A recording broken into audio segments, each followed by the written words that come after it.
दोस्तों नमस्कार, मैं उपेन यादव। आप सबका हमारे इस लाइव कार्यक्रम में स्वागत है।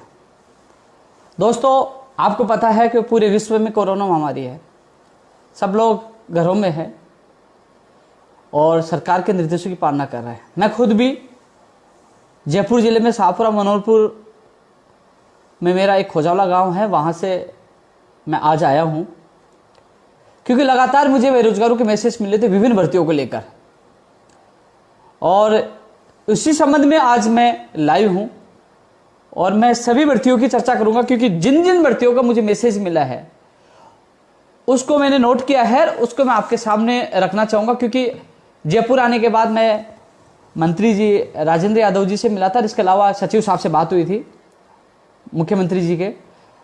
तो सचिव साहब ने कहा कि कोरोना महामारी के चलते सीएमआर में आप आ नहीं सकते, सीएमओ में आ नहीं सकते, लेकिन ये जरूर है कि आप जो संबंधित जितने बेरोजगारों के मामले हैं, लंबित भर्तियां हैं, जिनका परिणाम आना बाकी है, जिनकी ज्वाइनिंग होना बाकी है और जिनकी परीक्षा होना बाकी है, उन तमाम भर्तियों को लेकर आप खुद ज्ञापन तैयार करिए, मुझे व्हाट्सएप और मेल करिए। मैं खुद उन ज्ञापनों को निकलवाकर और उनको पुटअप करके सीएम तक पहुंचाएंगे। वो उन्होंने आश्वासन दिया और उन्होंने कहा कि आप तैयार करिए। तो दोस्तों मैं आप सबसे ये कहना चाहूंगा, काफी लोगों के पास मेरे पास मैसेज आए हैं और उन लोगों के मैसेजों पे मैं कल सुबह मेरे लेटर पैड पे उनकी मांगों को मैं लिखकर मुख्यमंत्री महोदय जी तक मैं पहुंचाने का काम करूंगा। मेरा काम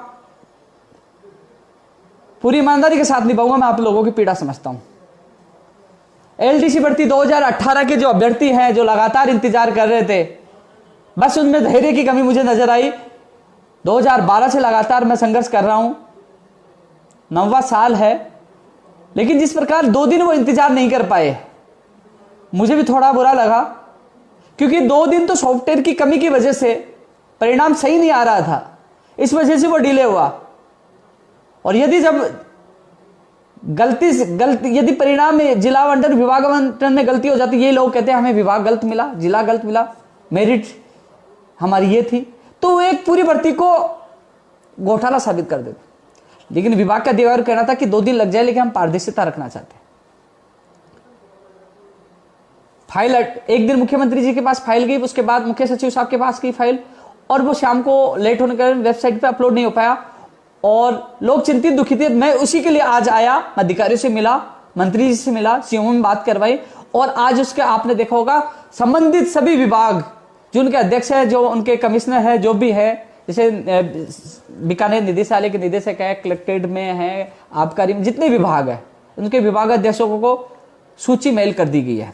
और अभी थोड़ी देर में जो प्रशासनिक सुधार विभाग की वेबसाइट है उसमें लोग अपना जिला और विभाग देख सकते हैं, वो भी अपलोड हो जाएगी। ये आपके लिए अच्छी खबर है। ये एलडीसी भर्ती 2018 की बात कर रहा हूं। मैं तमाम इश्यू को लेकर मैं बात करूंगा। दोस्तों मुझे पता है कमेंट बहुत आएंगे, लेकिन आप इंतजार करिए, मैं हर भर्ती इसमें नोट कर रखा जो आपने नोट करवाया। लेकिन आपसे मेरा निवेदन है कि जो भर्ती जो मुझे आप लगातार, या तो मुझे आप ज्ञापन तैयार कर माननीय मुख्यमंत्री जी के नाम से ज्ञापन तैयार करके मुझे भेजिए, मैं मेरे लेटर पेड पे उसको टाइप करवा के या लिखकर मैं उनको माननीय मुख्यमंत्री जी को मेल करता हूं, वो उस फाइल को पुटअप करें। क्योंकि अभी उन्होंने मुख्यमंत्री सचिव साहब ने कहा था कि हम 1-2 दिन में लंबित भर्तियों को लेकर मीटिंग करने वाले हैं, जितने भी आपके मामले हैं हमें दीजिए। तो दोस्तों उनको मैं तमाम मामले, मैं जयपुर हूं, कल रुकूंगा, कोशिश करूंगा लेटर पेड पे मेरे साथी से लिखवाकर उनको मैं कल ही मेल करूं, परसों करूं, मैं मेरी जिम्मेदारी निभाऊंगा। जिस प्रकार एलडीसी भर्ती 2018 की जिम्मेदारी निभाई, अब जो विभागाध्यक्ष को जो सूची मेल कर दी गई है वही उनकी नियुक्ति प्रक्रिया के आदेश जारी करेंगे। लगभग 90% काम हो गया, 10% आपकी ज्वाइनिंग के आदेश होने हैं, वो भी हो जाएंगे। मैंने मेरा वादा पूरा कर दिया है। माननीय मुख्यमंत्री जी का बहुत बहुत धन्यवाद, जो मेरे हिसाब से तो जैसे एनएम ओजीएनएम भर्ती 2018 8,000 से ज्यादा पदों पर और 11,000 से ज्यादा पदों पर यह है, यानी कि हिंदुस्तान का पहला राज्य होगा जो 20,000 से ज्यादा लोगों को रोजगार देने का कार्य यह वर्तमान सरकार कर रही है। हालांकि मैंने विरोध भी किया है, जेल भी गया हूं, लट पकाया, लेकिन जहां प्रशंसा योग्य जो कार्य होगा उसकी मैं प्रशंसा करूंगा, यह मेरी नीति रही है। पिछली सरकार में भी जहां सरकार ने अच्छा कार्य किया मैंने धन्यवाद दिया, और वर्तमान सरकार को भी। अब मैं बात करना चाहूंगा दोस्तों, भर्तियां बहुत है इसमें लिखी हुई, मैं सबकी चर्चा करूंगा। क्योंकि वीडियो लंबा होगा, लेकिन मेरी क्या है कि हर व्यक्ति, क्योंकि मैं नहीं बोलूंगा तो कहेंगे कि हमारी भर्ती की तो रखी नहीं बात, मैं रखूंगा। आपकी जिम्मेदारी है मेरे व्हाट्सएप नंबर पर या 8233790079 पे आप व्हाट्सएप कर सकते हो। 8233790079 नंबर पे आप व्हाट्सएप कर सकते हो। वहां से मैं मेरे लेटर पैड पे लिखकर मैं सीएम सचिव को मेल कर दूंगा। अब मैं उन भर्तियों की जिगर कर लूंगा। 587 पद एलडीसी भर्ती 2018 में काटे गए थे, वो बिल्कुल गलत है। जो अभ्यर्थी सालों से तैयारी कर रहे थे, मेहनत की और उनको झटका लगा। दोस्तों, मैंने इनसे वादा किया था मैं जी जान से आपकी बात रखूंगा। जन्मदिन के दिन मुख्यमंत्री जी से मुलाकात हो सकती थी। कोटपुतली के एमएलए और वर्तमान जो मंत्री राज्य मंत्री राजेंद्र जी यादव ने कहा था कि मैं जन्मदिन पे आप मेरे साथ चलने मिलूंगा, लेकिन मुख्यमंत्री जी ने मना कर दिया कि वो जन्मदिन नहीं मनाएंगे, न मुलाकात कर पाएंगे, तो मुलाकात नहीं हो पाई। लेकिन अधिकारियों से मेरी बात हुई है। आज फिर से मैं आपको नई अपडेट दे रहा हूं। आज फिर से आपके मामले की फाइल सीएमओ में वापस पुटअप की गई है। यानी कि एक, क्योंकि लोग पूछेंगे फाइल पुटअप का मतलब क्या हुआ।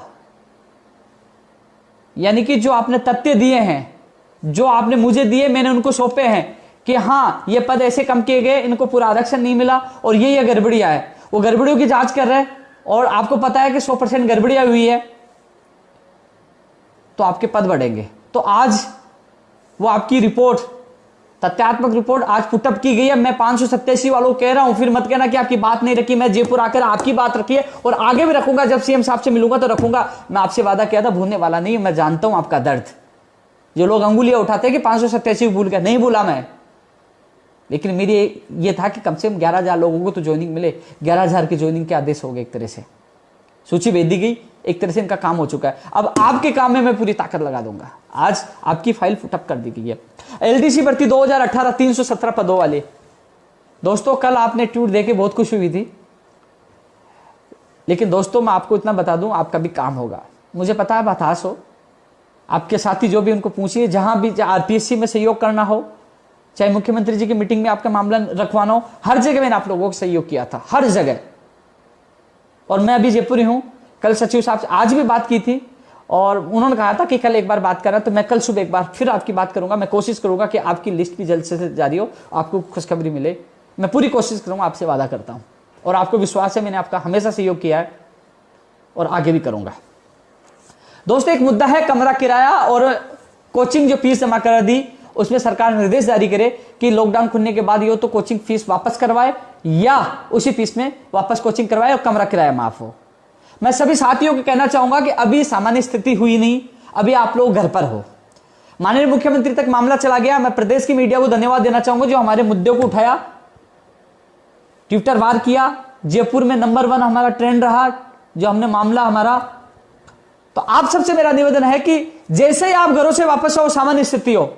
हालांकि मुख्यमंत्री जी तक आपकी बात पहुंच चुकी है, सचिव साहब को मैंने अवगत करा दिया है, इसमें अंतिम फैसला माननीय मुख्यमंत्री जी को लेना है। लेकिन आप सबसे मेरा निवेदन है, जो लोग किराया माफ करवाना चाहते हैं, वास्तव में गलत है। इसमें हम लोगों को यह पता होता, मैं भी गया था, मैं भी इस मकान में किराएदार हूं, मेरा ऑफिस भी है बेरोजगार संघ का। हमें पता होता कि लॉकडाउन लंबा चलेगा, कर्फ्यू लंबा चलेगा, तो हम खाली करके अचानक जाना पड़ा। अब दूसरा महीना चल रहा है, पता नहीं तीसरा महीना चल जाए, तो ऐसे में बेरोजगार किराया कहां देंगे। ऐसे में हम सब मिलकर लड़ेंगे। मुझे विश्वास है माननीय मुख्यमंत्री जी पर कि वो किराया माफ करके बेरोजगार को राहत देंगे। लेकिन फिर भी जैसे ही लॉकडाउन समाप्त होता है तो हम गांधी जी की नीति के द्वारा हम लड़ेंगे और आप लोगों को राहत मिलेगी, हम 100% जीतेंगे। लेकिन उससे पहले आप सबसे मेरा निवेदन है, जो लोग किराया कम करवाना चाहते हैं, जो लोग ये चाहते हैं कोचिंग की उसी फीस में उनकी कोचिंग हो या कोचिंग फीस वापस दी जाए यदि कोचिंग नहीं करवाई जाती है, तो आप सब माननीय मुख्यमंत्री जी को ज्यादा से ज्यादा मेल करिए।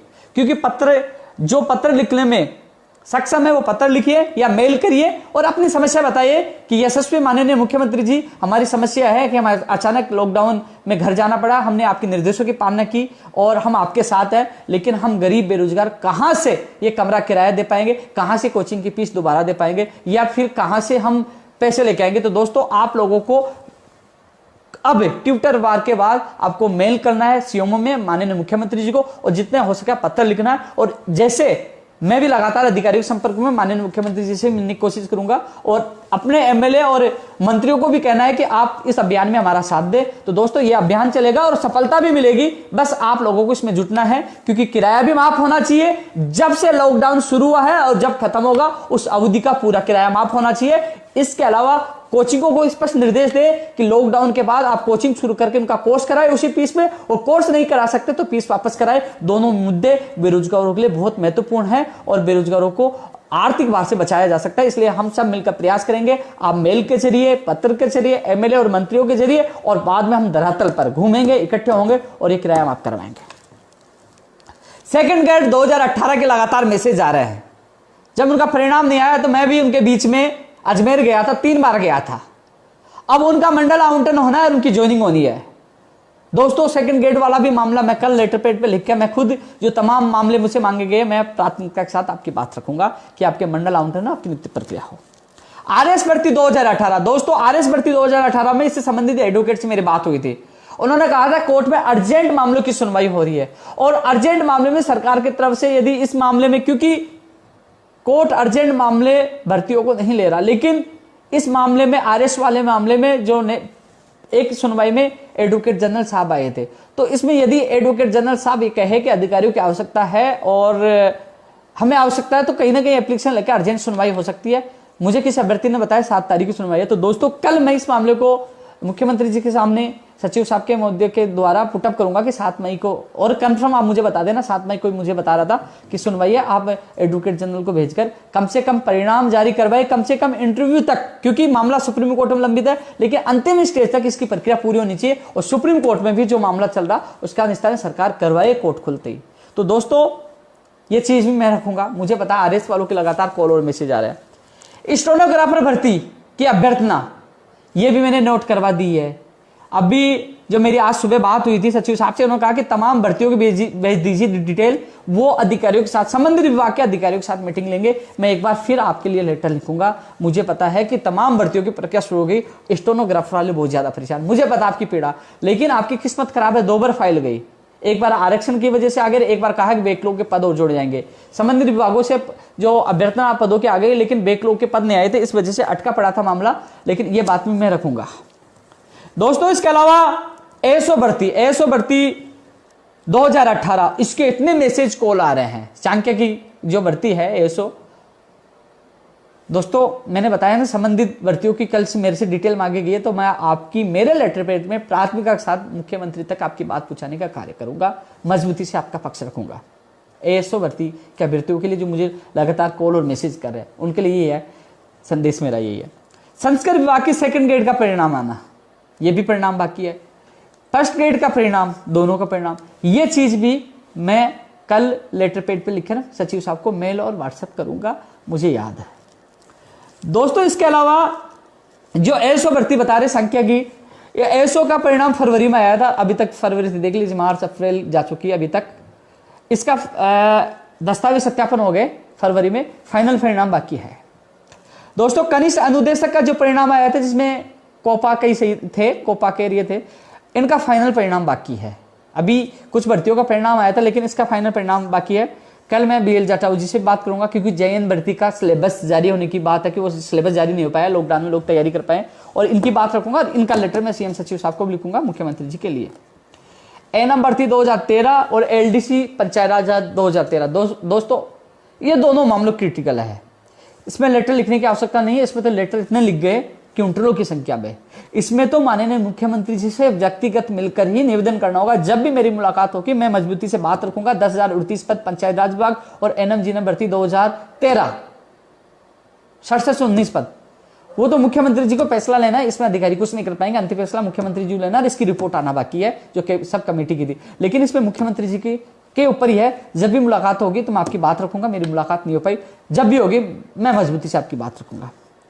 दोस्तों प्रयोगशाला सहायक शिक्षा विभाग, इसमें जिला आवंटन के आवेदन ले लिए गए थे, लेकिन जिला आवंटन नहीं हो पाया था। वही एसटीएफ का मैटर, चाहे कृषि प्रेक्षक हो, चाहे महिला सुपरवाइजर हो, महिला आंगनबाड़ी सुपरवाइजर हो, ये भर्तियां, चारों भर्तियां एक ही मामले से उलझी हुई है। दोस्तों एक चीज आप लोगों को बताना चाहूंगा, आरएस भर्ती 2018, ये 4-5 भर्तियां कोर्ट में थी। मैं खुद माननीय मुख्यमंत्री जी से मिला था, सचिव साहब से मिला था, और उन्होंने ये बात है मार्च के फर्स्ट वीक की। स्पेशल सेक्रेटरी आरटी डोगरा जी और ललित कुमार जी दोनों एडवोकेट जनरल से मीटिंग करके आए थे कि इन भर्तियों को कोर्ट से निकाला जाए। खुद मिलकर आए थे। जैसे ही सुनवाई की तारीख आई, लॉकडाउन लग चुका था, कोरोना आ चुका था, और वो कोर्ट ने हर तारीख आगे कर दी।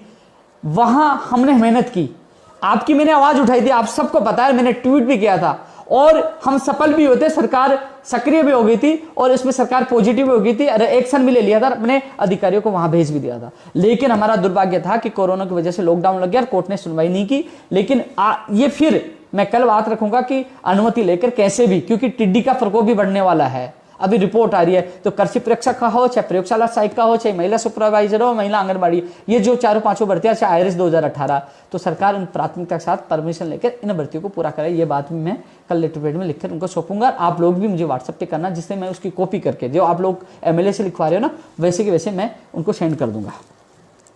मेडिकल विभाग की मेरा मानना है कि मेडिकल विभाग में संविदा पे भी लगे हुए हैं, प्रयोगशाला सहायक वाले, लैब टेक्नीशियन वाले, इन लोगों को तो देखो सबसे पहले ज्वाइनिंग मिलनी चाहिए।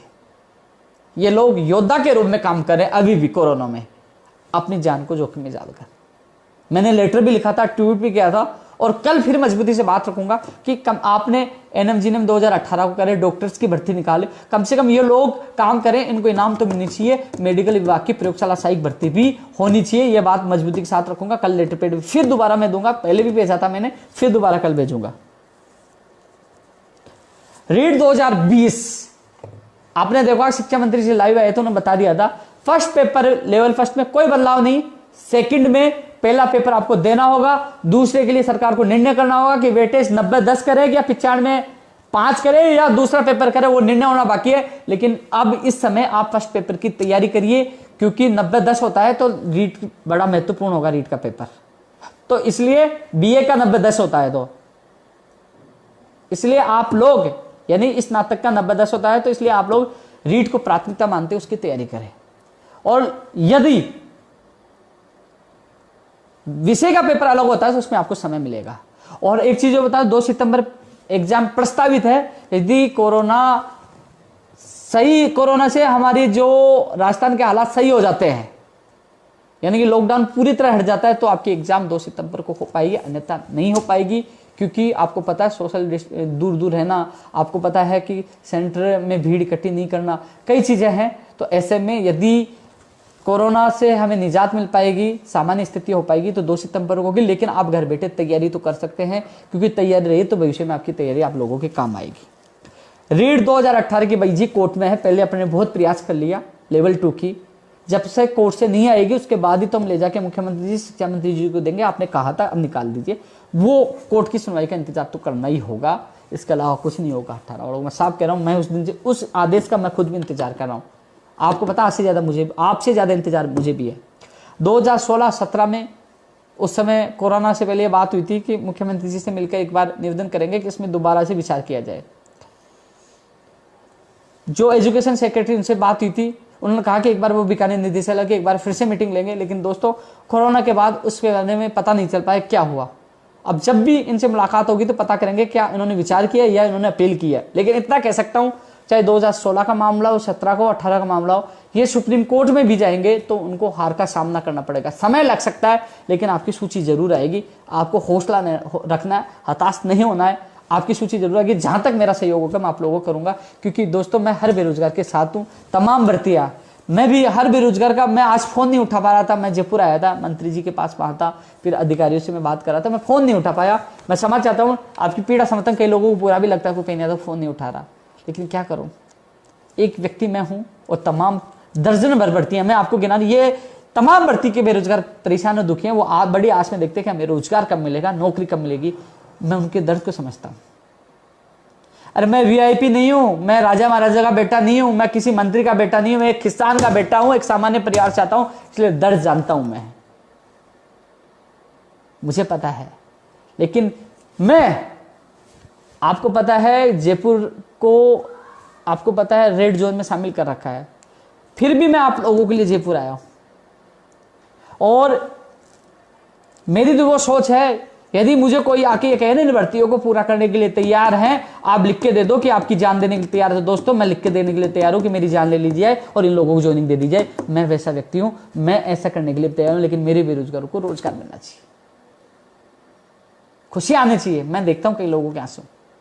मैं प्रयोगशाला साई के उन लड़कों को देख रहा था, कभी कहां अनशन कर रहे थे, कभी कहां कर रहे थे, शिक्षा विभाग वाले जीतू और वो कई लोग थे, मैंने उनके आंसू देखे।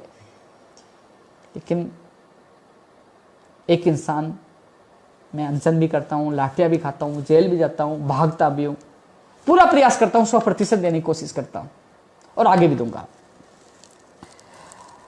दोस्तों आपको मैंने बताया कृषि परीक्षा वाली ये सारी चीजें बता दी। पुलिस भर्ती 2018 की जो 1600 ज्यादा पद खाली थे, पुलिस भर्ती 2018 में 1600 प्लस पद ज्यादा खाली थे कई जिलों में।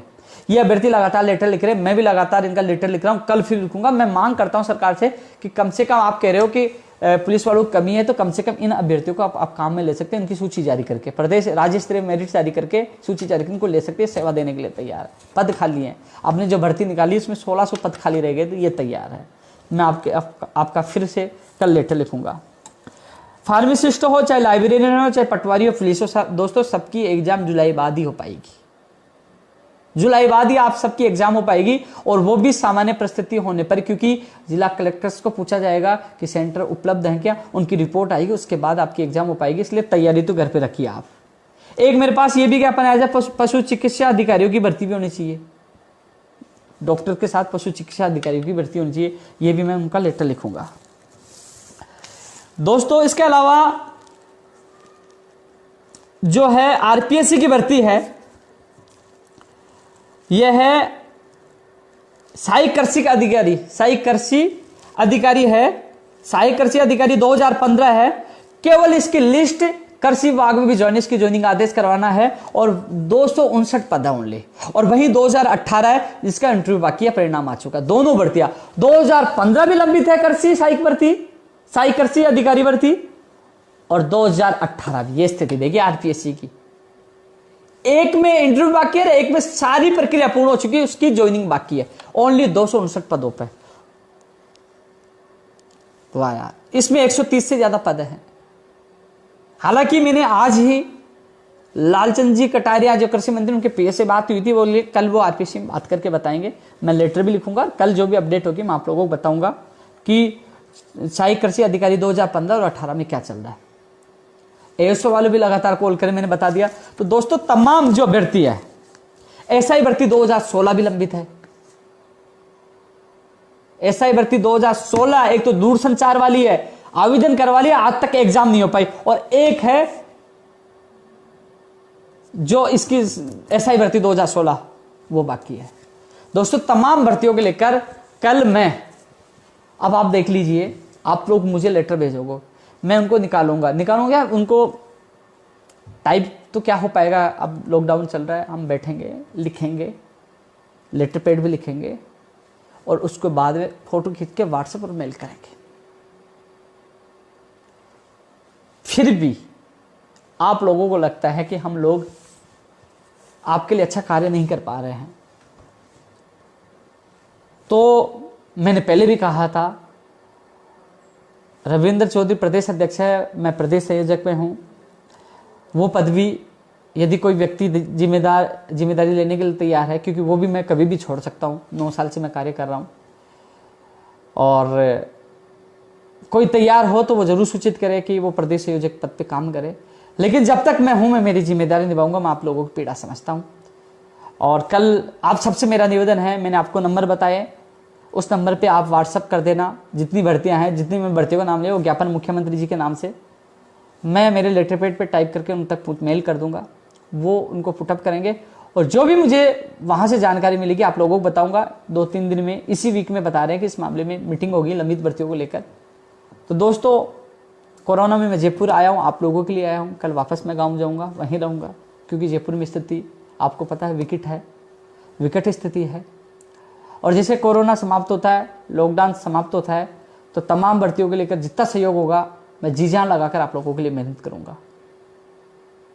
बस यही है कि हम सबको मिलकर लड़ना होगा इस सिस्टम से, और सब मिलकर लड़ेंगे तो समय पे रोजगार भी मिलेगा और आपके सपने भी साकार होंगे। आप सबको मेरा